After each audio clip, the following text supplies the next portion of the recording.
අම්මේ අර බිලින් ගහේ බිලින් පිරීලා ඒකෙන් මට ජූස් එකක් හදලා දෙන්නකෝ. කෝ බලන්න යංකු මාත්තික බලන්න ඔයා කියන්නේ ඇත්තද කියලා. තනේ ගහේ පිරීලා මේ පාර.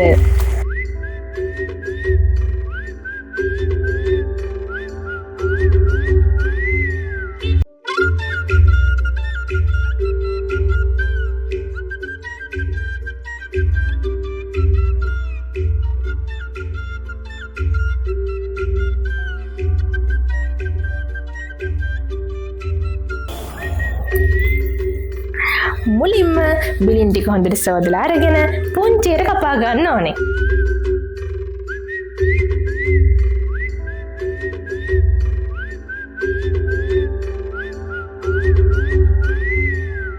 කපා ගනිපු බිලින් ටික මෙන්න මේ වගේ කෝප් එකකට දාගන්න ඕනේ.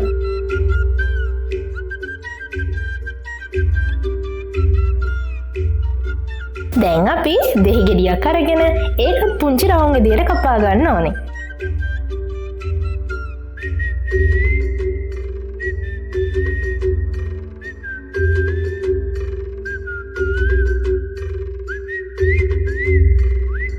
දැන් මම මේකට එකතු කරගන්නවා සීනි, ලුණු, ඒ වගේම ගම් මිරිස් කුඩු. දැන් අපි මේක චොප් කරගන්න ඕනේ.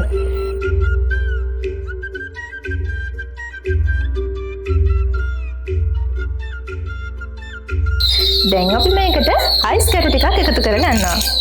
දැන් අපි මේකට වතුර දාලා හොඳට මික්ස් කරගන්න ඕනේ.